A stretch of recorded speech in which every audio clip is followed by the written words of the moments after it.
Nordicus. 안녕하십니까, 로쿠입니다. 혹시 나음이라는 단어를 들어보셨는지 모르겠습니다.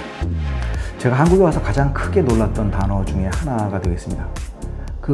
자기 자식을 낳다, 새끼를 낳다 하는 낳다라는 자동사를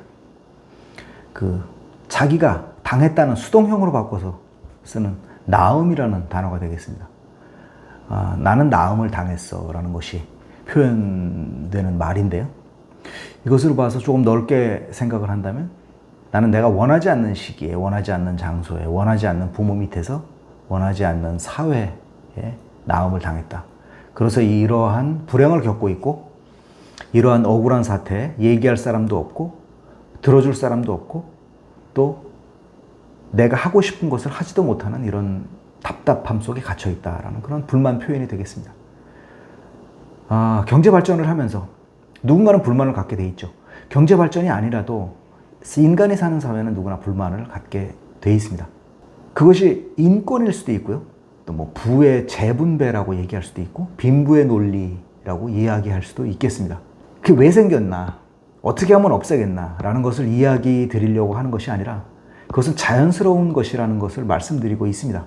근데 그 사람들이 생각하고 있는 사고의 범위, 또 생각하는 수준, 또 이해력, 또 자기가 경험하거나 보고 배운 정도, 또 자기의 양심이 어느 정도 크고 작은가 하는 그런 범위, 또 표현하고 싶은 말, 그런 것에 따라서 자기가 억울하다, 나는 불리한 위치에 서 있다 하는 것은 굉장히 주관적이고요. 굉장히 감성적인 가치죠.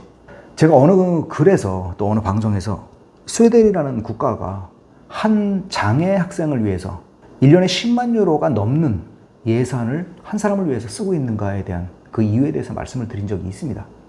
간단히만 말씀을 드리면 움직이지 못하는 장애 학생을 위해서 직접 차가 운행하고요. 한 사람을 위한 차가 운행을 하고 학교 정문에서부터 교실까지, 또 교실에서 자리까지, 자리에서 다시 운동장까지 옮겨주는 크레인을 설치해야 되고, 또 그냥 휠체어나 환자용 의자가 아닌 일반 사람과 똑같은 의자에 앉혀서 공부를 시켜야 하기 때문에 각종 보조장치가 도입이 되고, 또 보조교사가 한 명 더 따라붙게 되는 그런 예산을 말씀드린 거였습니다.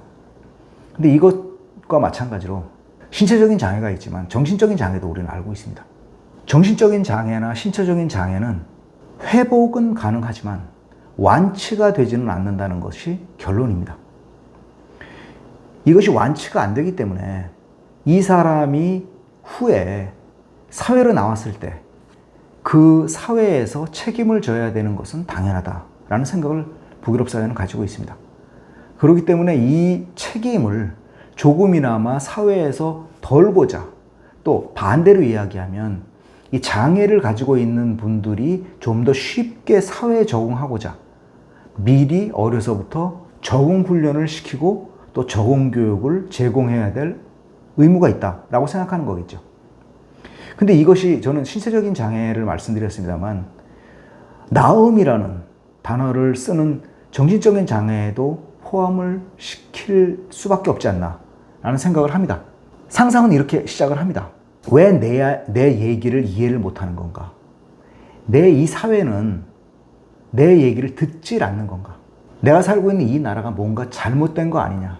그렇기 때문에 사람들이 지나가는 자체, 대중교통을 타고 있는 내 주변의 사람들, 내 이웃들이 싫고 의심스럽고 심지어 보기 싫고 역겹고 하는 상태를 이야기할 수 있겠습니다.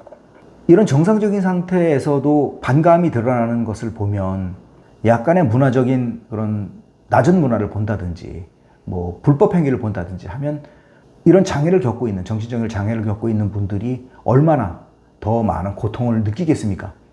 자신의 입장으로 보면 그렇습니다.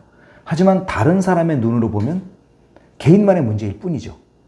어떤 사람은 자기가 혜택을 많이 입었기 때문에, 좋은 부모, 돈이 많고 좋은 교육을 받았기 때문에 수준이 다르다고 생각할 수도 있습니다.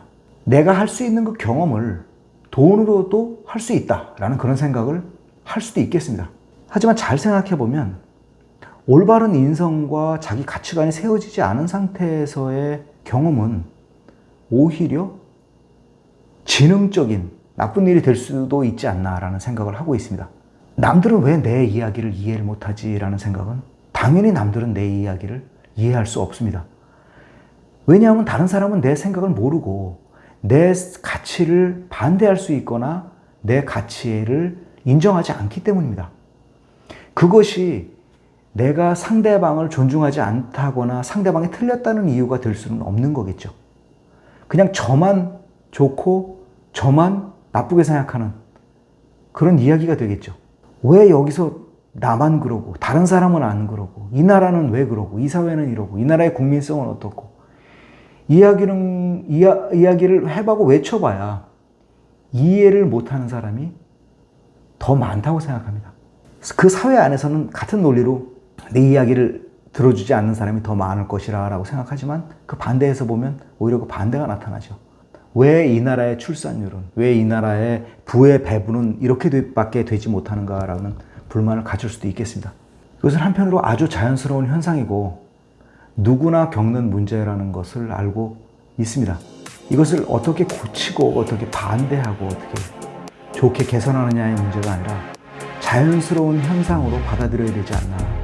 그래서 내가 하나의 자그마한 문제로 내가 이번 생은 내가 하고 싶은 것도 다 못하고 이번 생은 틀린 것 같다라고 느낄 때는 혹시 다른 사람도 같은 생각을 하고 있는지 한번 넘겨서 생각해보는 순간이 필요하지 않나라는 생각이 들곤 합니다.